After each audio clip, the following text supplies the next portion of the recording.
நம்ம சேனலை சப்ஸ்கிரைப் பண்ணாதவங்க வீடியோக்கு கீழே தெரிகிற ரெட் கலர் சப்ஸ்கிரைப் ஆப்ஷனை கிளிக் பண்ணிக்கோங்க. கூடவே பெல் ஐக்கானையும் கிளிக் பண்ணிக்கோங்க. Hi friends, welcome to Thangathamizh vlogs. இன்றைக்கி என்ன பார்க்க போகிறோன்னா ராகி சமோசா. வாங்க இது எப்படி பண்ணுறதுன்னு பார்க்கலாம். இதுக்கு நான் 1 கப் ராகி மாவு எடுத்திருக்கேன், 1 கப் கோதுமை மாவு எடுத்திருக்கேன், 1/2 டீஸ்பூன் ஓமம் எடுத்திருக்கேன், தேவையான அளவுக்கு சால்ட் சேர்த்துக்கோங்க. இதை நல்லா மிக்ஸ் பண்ணி விட்டுக்கலாம்.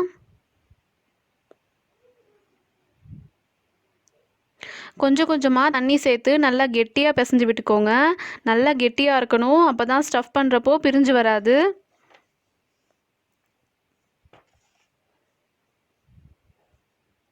இப்போது பிசைஞ்சாச்சு. இது கூட கொஞ்சமாக ஆயில் சேர்த்து பிசைஞ்சு விட்டுக்கலாம்.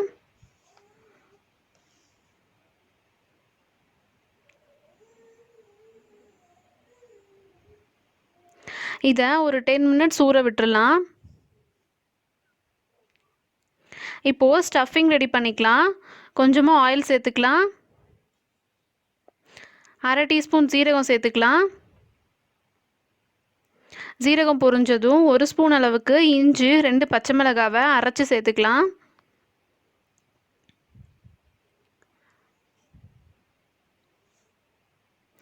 இது வதங்கினதும் ஒரு பெரிய சைஸ் வெங்காயத்தை இந்த மாதிரி கட் பண்ணி சேர்த்துக்கலாம். வெங்காயம் நல்லா வதங்கிருச்சு. மிளகாத்தூள் உங்கள் காரத்துக்கு ஏற்ற மாதிரி சேர்த்துக்கோங்க. 1/4 டீஸ்பூன் மஞ்சள் தூள் சேர்த்துக்கோங்க. இப்போது இது கூட 3 நார்மல் சைஸ் உருளைக்கிழங்க வேக வச்சு மசிச்சு சேர்த்துக்கலாம். வேக வைக்கிறப்போ சால்ட் சேர்த்துக்கோங்க.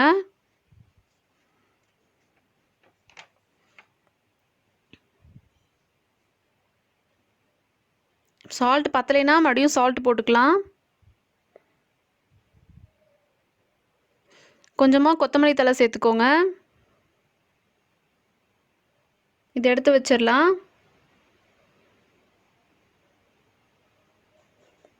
இப்போது மாவு நல்லா ஊறிடுச்சு. இதை உருட்டிக்கலாம்.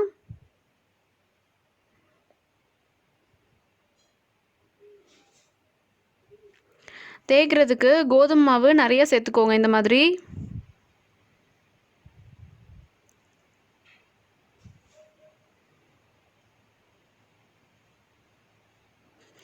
அப்போ தான் ஒட்டாமல் வரும். அப்புறம் 1 கப் ராகிக்கு கண்டிப்பாக 1 கப் கோதுமை மாவு எடுத்துக்கோங்க, அப்போ தான் ஒட்டாது.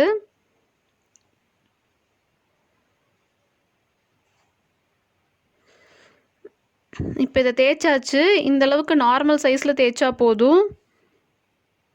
ஹாஃபாக கட் பண்ணிக்கலாம். இந்த மாதிரி தண்ணி தொட்டு கார்னரில் அப்ளை பண்ணிக்கோங்க, அப்போ தான் நல்லா ஒட்டும். இப்போ இதை ஃபோல்டு பண்ணிக்கலாம்.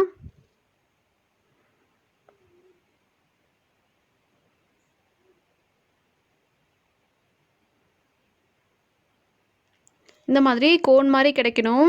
இப்போ இது கூட ஸ்டஃபிங் ஆட் பண்ணிக்கலாம்.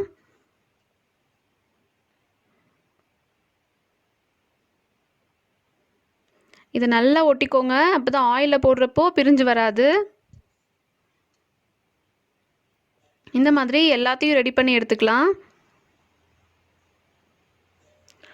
ஆயில் சூடானதும் இதில் சமோசா சேர்த்துக்கலாம்.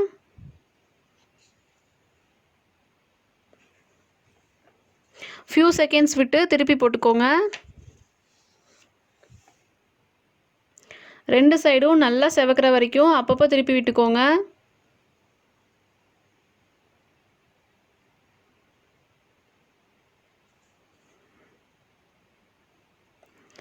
இப்போது இது ரெடி ஆயிடுச்சு.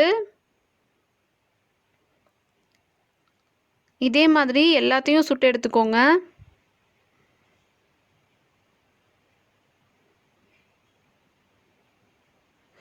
இது ரொம்ப டேஸ்ட்டாக இருக்கும். இது ரொம்ப ஹெல்த்தியான ஸ்நாக் ரெசிபி. நீங்களும் இதே மாதிரி செஞ்சு பாருங்கள். இந்த வீடியோ உங்களுக்கு பிடிச்சிருந்தா லைக் பண்ணுங்கள், ஷேர் பண்ணுங்கள், சப்ஸ்கிரைப் பண்ணுங்கள், கமெண்ட் பண்ணுங்கள். தேங்க்யூ.